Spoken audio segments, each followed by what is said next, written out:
So now we're really going to start getting into it here. It's time to choose a goal and attack it. We're going to choose a goal based on your body type. We're going to set your macronutrient balance for what you need to do. We're going to take a look at how many calories you need to be eating to achieve your goal and how many you're burning approximately right now.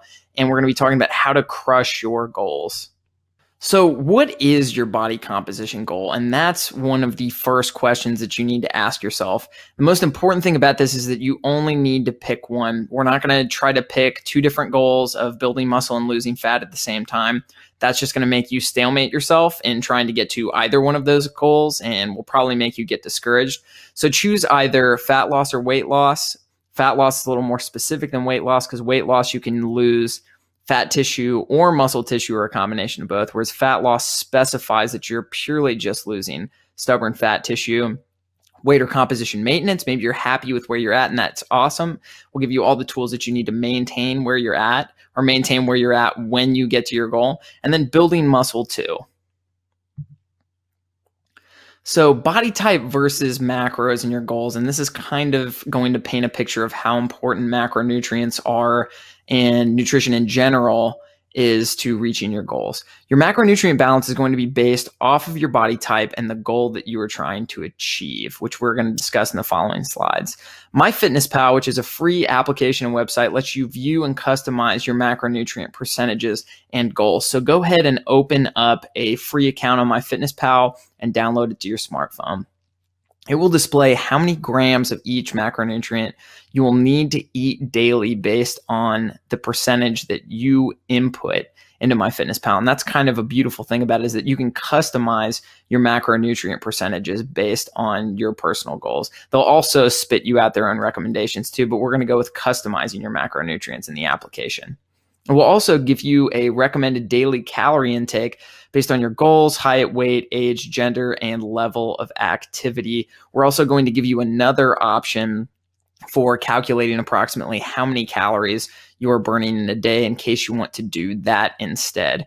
In the following, you are going to get your macronutrient percentage breakdowns for each of the three body types with each of the three primary goals. So you'll have 9 different total breakdowns here. Everybody's going to be covered. So for your ectomorph macronutrient balances, remember that ectomorphs have a hard time gaining weight and gaining muscle and are more carb tolerant.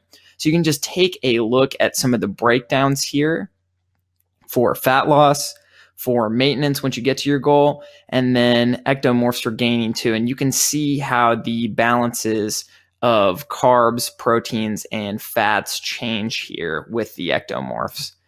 And then for your mesomorphs, you got to remember that you'll have an easier time gaining muscle than ectomorphs, and you'll also have an easier time cutting fat than endomorphs. But you also have a propensity to also gain fat if you're not active, more so than ectomorphs would. So you can take a look at how the carb, protein, and fat balances change here depending on your goals as a mesomorph. And you can download these individual slides so that you can print them off for yourself and use them as a reference for your goals, whether you're losing fat, you're maintaining where you're at, or for gaining. And then here is your balance for endomorphs. Remember that they are the least carbohydrate tolerant body type. So that means that the more carbs you eat, that usually means that you're going to have a higher propensity to gain body fat or keep body fat on you. So here are your custom macronutrient breakdown balances for your endomorphic body types, for all the endomorphs out there. So what I use with my clients and my students is something to estimate their approximate daily energy expenditure or resting metabolism or calorie burn. And a great way of estimating your resting metabolic rate is simply taking your weight in pounds and multiplying it by 10.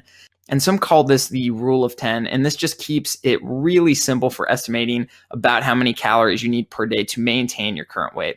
So let's take the example of I personally right now I'm about 190 pounds. So you just multiply my weight in pounds times 10. So that means I need about 1,900 calories per day to maintain my weight. And of course, there's a little bit of play in there, but that gives us a good approximation goal to shoot for.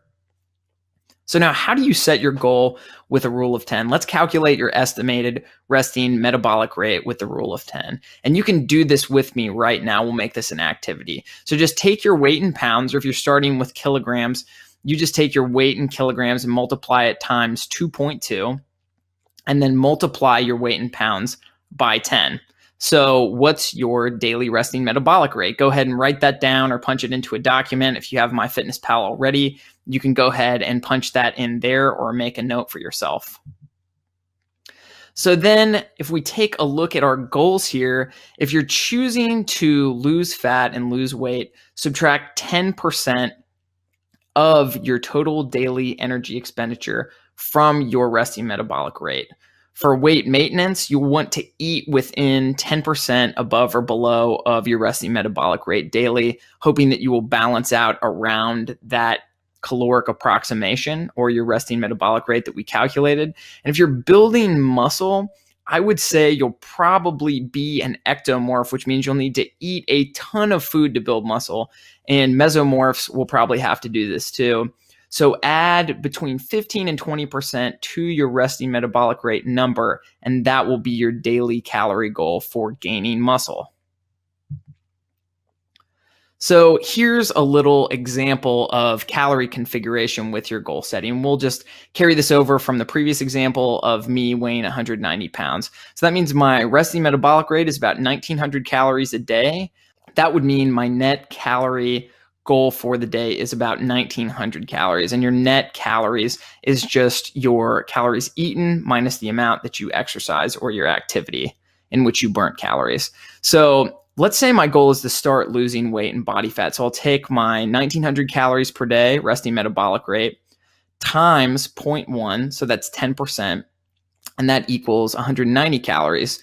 So that's exactly 10% of my resting metabolic rate, or my approximate resting metabolic rate. So then I just take 1,900 minus the 190, which is the 10%, which gives me 1,710 calories per day. So if I was shooting for losing body fat, my daily calorie goal would be about 1,710 calories per day.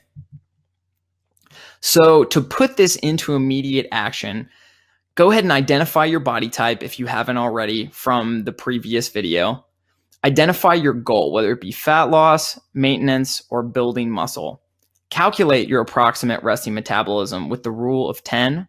Calculate your total daily recommended calorie intake based on your goals, and follow the according macronutrient balance for your goals too. And you can go ahead and plug those macronutrient percentages right into MyFitnessPal.